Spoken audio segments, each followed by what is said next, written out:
ہمارے یہاں اکثر ایسا ہوتا ہے، جلسے ہوتے ہیں، رات بھر جلسوں میں عورتیں ہماری بیٹھتی ہے، صبح اٹھتی ہے یہ کہتے ہوئے کہ مولانا لوگوں نے ہمارے بارے میں کچھ پڑھائی نہیں ہے، کتاب میں کہیں ہم لوگوں کا چرچے نہیں ہے تو تقریر کہاں سے ہوگی۔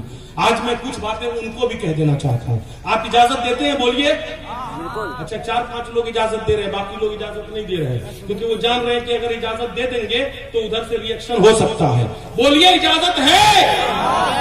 سارے لوگ اجازت دے رہے ہیں۔ یہ میری ماں بہنیں بیٹھی ہیں نا، ان کو معمولی نہ سمجھے، قسم خدا کی ان کی بڑی بڑی قربانیاں ہیں دین کو یہاں تک پہنچانے میں، بہت بڑی بڑی قربانیاں دی ہیں، اللہ تعالیٰ اپنی رحمتوں کے سائے میں لے رکھے۔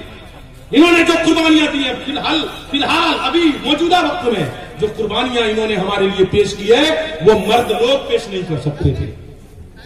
جو قربانیاں یہ پیش کر رہی ہیں ہمارے لیے، ہمارے بال بچوں کے لیے، ہمارے جوانوں کے اندر وہ طاقت نہیں ہے کہ وہ قربانیاں پیش کر سکیں۔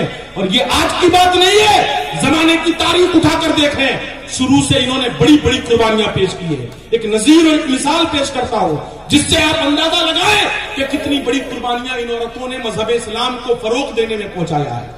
حضرت عبد الرحمن ابن قاسم کا نام کون نہیں جانتا؟ ایک بہت بڑے محدث ہے، علم حدیث میں بڑی خدمتیں ان کی ہیں۔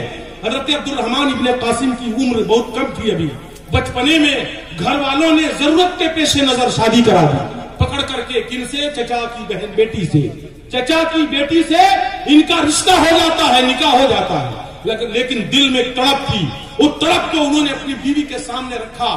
بیوی جب آئی تو سامنے انہوں نے کہا میری شریک حیات میرے دل میں تڑپ ہے، میں سوچتا ہوں تجھ سے کہوں یا نہ کہوں، آج تک میں کسی سے نہ کہہ سکا ہوں، مگر تم تو میری زندگی کا ہم سفر بن چکی ہو، تم سے تو کہنا میں مناسب سمجھتا ہوں، اجازت دو تو میں کہہ دوں۔ کہا کہیے تو صحیح۔ کہا سنو میرے دل میں بڑی تڑپ ہے، میں علم حدیث پڑھنا چاہتا ہوں، اگر تم اجازت دے دیتی ہو تو میں رسول اللہ کا حدیث پڑھنے کے لیے چلا جاؤں، نبی کے حدیث کا درس لینے کے لیے چلا جاؤں۔ ان کی بیوی خوشی سے مچل اٹھی، انہوں نے کہا یہ تو میری خوش نصیبی ہے کہ میرا شوہر علم حدیث پڑھنا چاہتا ہے، اے میرے سرتاج میں بسد خلوص آپ کو اجازت دیتی ہوں، آپ جا سکتے ہیں، لیکن زیادہ دنوں تک کے لیے نہیں، 1 سال کی چھٹی ہے۔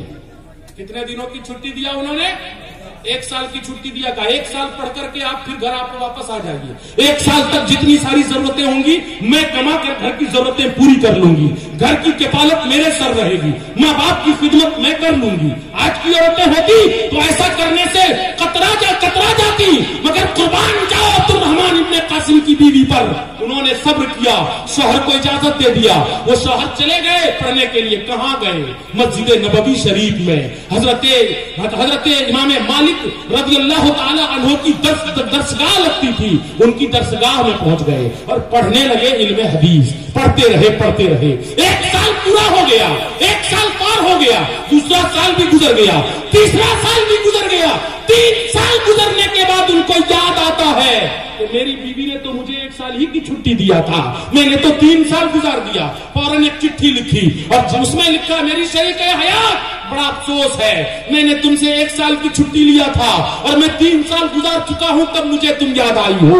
ایسا ہے اگر تم صبر کر سکتی ہو تو کرو، میرے علم کی پیاس ابھی تک نہیں بجھی ہے، میں اور پڑھنا چاہتا ہوں، اور اگر نہیں صبر کر سکتی ہو تو میں پوری اجازت دیتا ہوں، تم طلاق لے کر کسی سے بھی نکاح کر لو۔ یہ چٹھی جب ان کی بیوی تک پہنچتی ہے، بیوی نے پڑھا، بڑی خوشی ہوئی کہ میرے سرتاج کے علم کی پیاس ابھی تک نہیں بجھی ہے، وہ خوشی سے مچل اٹھی، مگر جب اس جملے کو انہوں نے پڑھا تو بڑا افسوس ہوا کہ وہ کہہ رہے ہیں تم مجھ سے طلاق لے کر کسی سے بھی شادی کر لو۔ جواب لکھتی ہے اے میرے شریک حیات، اے میرے تاجدار سن لیجئے، آپ نے یہ کیسے سوچ لیا کہ اس مصیبت کی گھڑی میں آپ کا ساتھ چھوڑ دوں؟ سنیے، پوری زندگی اگر آپ کو علم حدیث پڑھنے کا شوق ہے تو عبد الرحمن ابن قاسم کی بیوی پوری زندگی آپ کا انتظار کرے گی، مگر آپ کا ساتھ نہیں چھوڑے گی۔